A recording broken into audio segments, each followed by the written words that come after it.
જય શ્રી કૃષ્ણ મિત્રો, સ્વાગત છે તમારું મારા આજના બ્લોગમાં. તો આજ તો છે ને આપણે નાઇટમાં બ્લોગ શૂટ કરવાનો છે, કેમ કે મેં કીધું હાલ ધાણી ફોડવી છે. એમ તો જો મકાઈના ઓલા લાવ્યા હતા, ધાણીના દાણા આપણે ધાણી ફોડવાની છે આજ તો.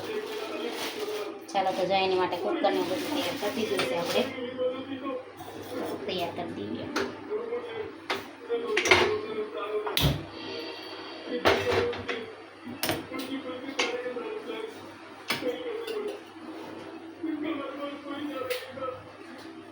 માટે અંદર આપણે નાખવાનું તેલ. ચાલો તો જો આમાં આપણે તેલ નાખી દીધું છે. હવે થોડુંક તેલ આવી જાય પછી મીઠું ને હળદર અંદર નાખી દેવી, અને પછી આ નાખી દઈએ આપણે ધાણીના દાણા.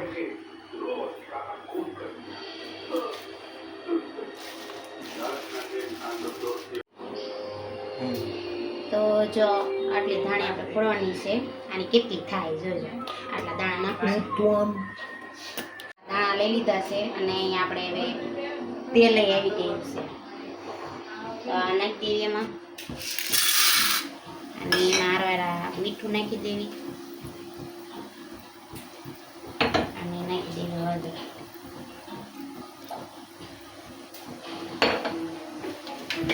બસ હવે આપણે આને ઢાંકી દેવાનું છે.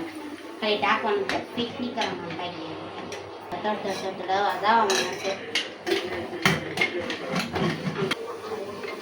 ચોખ્ખો ફૂટવા માંડશે.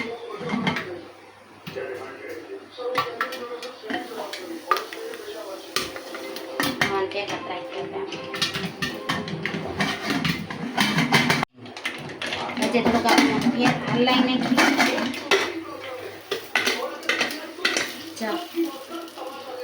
પોપકોર્ન છે આપણા તૈયાર.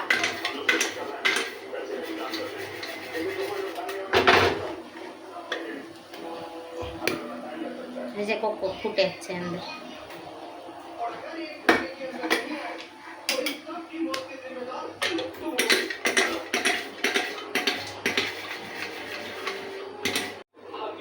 જો મિત્રો છે ને એક રકેબી કર્યા હતા, એક રકેબી ના જો એટલા બધા પોપકોર્ન ત્યાં.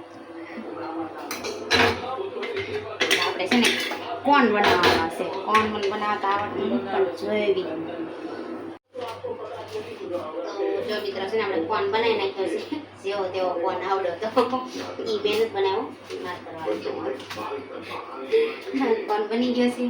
નીચે આપણે એટલી આ દાણી પીની દાણી છે ને આમાં કરી દીધી.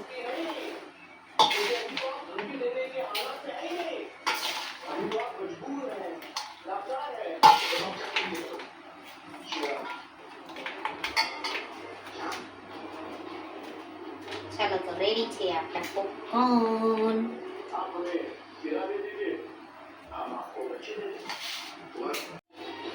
તો ચાલો મિત્રો છે ને આપણે જો સાસુમાં નાખી જોઈ કે બનાવીશ કે એમ.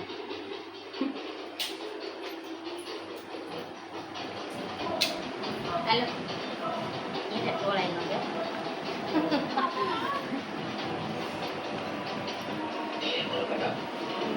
કેવી બની? તો મિત્રો પોપકોર્ન ખાવા મળ્યા છે આપણે. મજા આવે છે. કોને ખબર આ ચોમાસાને થોડું ઓલું છે કે નહીં, તાર વરસાદી આવશે. વરસાદ થોડીક હવાઈ ગઈ.